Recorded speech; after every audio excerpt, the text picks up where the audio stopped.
L'incident du visage. À l'été 2021, sur une autoroute isolée en Turquie, un jeune homme profondément amoureux de sa moto s'est réveillé par une belle journée ensoleillée et a décidé que c'était le meilleur moment pour sortir sa moto, faire un tour.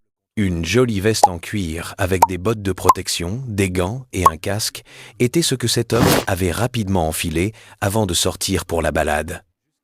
Je plaisante. Avec il avait, étant-vous croire, Il a décidé qu'il ne voulait rien porter de tout cela puisqu'il faisait chaud en été.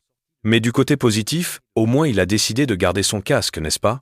Après s'être assuré qu'il ne portait aucune protection, ce motard prit sa moto sportive pour une balade calme à 120 000 par heure. Après avoir pris l'autoroute, le motard ne pouvait plus se contenir et commença à accélérer aussi vite que possible. Cependant, sans qu'il le sache, un virage prononcé avec une rambarde de sécurité est apparu sur l'autoroute de Nul. Incapable de corriger sa trajectoire à temps, il fut projeté de sa moto et projeté face contre la rambarde en acier. L'impact fut si violent qu'il emporta complètement toute la partie avant de sa tête et de son visage. Ses yeux, son nez, sa mâchoire et sa peau faciale furent instantanément arrachés, ne laissant que l'arrière de son crâne intact. Les témoins arrivés quelques instants plus tard peinaient à comprendre ce qu'ils voyaient. Cela ressemblait moins à un accident qu'à une zone de guerre.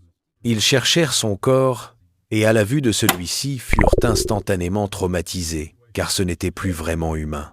Les témoins firent ce qu'ils purent, mais malheureusement, il n'eut jamais de chance. Les secours l'ont déclaré non réactif sur les lieux. L'incident du poteau. La situation suivante se déroule juste après minuit, le 1er avril 2025, à Phuket, en Thaïlande. Les rues étaient pour la plupart vides. L'air était lourd. Et c'était le genre de nuit, qui semblait plus lente qu'elle ne l'était réellement. Mais pas pour un homme. Ce motard filait sur la route de contournement sur un Honda Forza, rouge et noir. Probablement juste une balade. Peut être pour se vider la tête. Peut être juste en poussant la poignée pour le frisson. Quelle qu'en soit la raison, il allait vite, très vite. Puis en une fraction de seconde, tout a mal tourné. Il perdit le contrôle de la moto. Sans temps pour corriger ni réagir, il alla s'écraser droit sur un poteau électrique. Le crash n'était pas juste mauvais, il était horrible. L'impact fut si violent qu'il coupa son corps en deux. Sa partie supérieure fut retrouvée sous le poteau. Sa partie inférieure, projetée presque 60 mètres plus loin. Son cœur et ses organes étaient éparpillés sur la scène. Et paradoxalement, son casque était toujours sur la tête, mais il ne le sauva pas. Pas de cela. On confirma plus tard qu'il était de nationalité russe. Ils n'ont jamais révélé son nom et ont laissé son histoire être un autre rappel brutal de la rigueur, impitoyable de la vitesse. On pense toujours que ça n'arrive pas à soi jusqu'à ce que ça arrive. L'incident de la coupe de cheveux. L'incident de la coupe de cheveux. À Manacapuru, Brésil, une petite ville au bord de la rivière qui ne fait habituellement pas les gros titres internationaux, est devenue virale une fois, mais pour toutes les mauvaises raisons. Un homme roulait à moto dans les rues de la ville, et à en juger par sa vitesse, il ne roulait pas lentement. Pendant qu'un autre motard tentait de tourner à gauche, l'homme vint sans le savoir s'engager dans une collision frontale avec lui. Le choc fut si violent qu'il fut projeté hors de sa moto, directement sur sa tête. Et étonnamment, l'accident ne fut pas trop grave. Il ne subit que quelques coupures et entorses. C'est ce que j'aurais dit s'il portait un casque. Mais une fois de plus, ce motard décida de rouler sans casque. Alors quand il s'écrasa et atterrit sur la tête, la force de l'impact fut si intense qu'elle déchira la peau de son cuir chevelu. Ce n'était pas juste une coupure ou une blessure. Son cuir chevelu fut entièrement arraché, exposant l'os nu.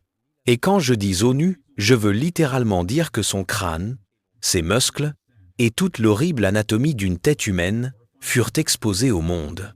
Beaucoup furent déconcertés par la nature bizarre de l'accident et ne comprenaient pas comment cela pouvait arriver à une personne. Mais, horriblement, cela arrive souvent. La blessure s'appelle un décollement. Imaginez la peau de votre corps arrachée comme un gant. Ce n'est probablement pas agréable à imaginer, mais c'est ainsi que les médecins la décrivent. C'est ce qui arriva à cet homme. L'incident du camion de pompiers. L'incident du camion de pompiers sur l'autoroute 15 à Rancho Cucamonga, Californie.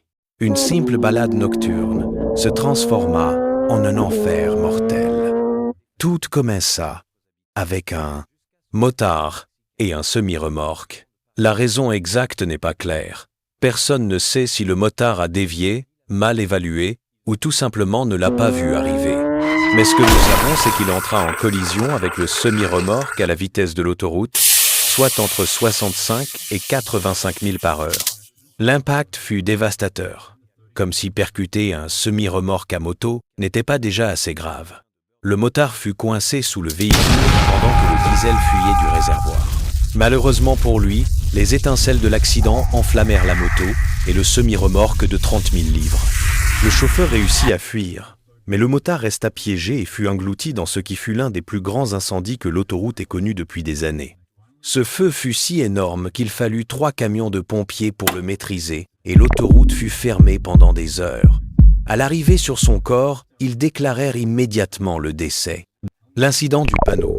L'incident du panneau en Thaïlande, vers 2019, sur une autoroute juste à l'extérieur de Bangkok, où la circulation est rapide et où les lois sur le port du casque sont, disons, suivies de manière laxiste, un gars sans casque roulait vite à moto, zigzagouant dans la circulation. En roulant, sa moto heurta un nid de poule et sa tentative pour l'éviter tourna mal.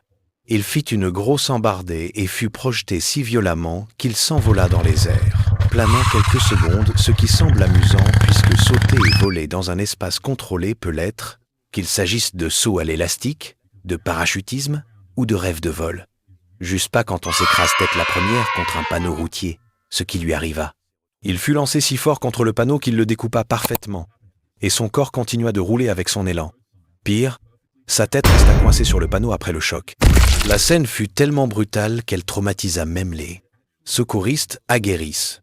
Et malheureusement, il mourut. L'incident du papier. L'incident du papier à Shenzhen ou Guangzhou, en Chine, à la fin de 2015.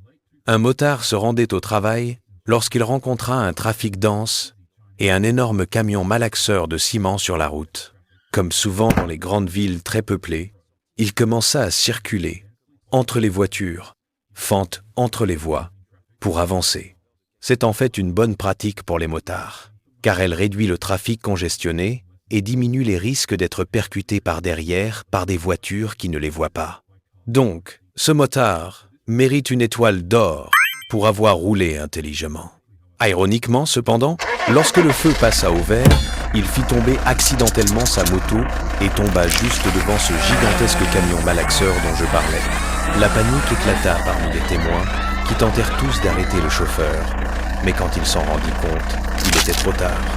Les 12 roues du camion, de 30 000 livres, passèrent sur son corps.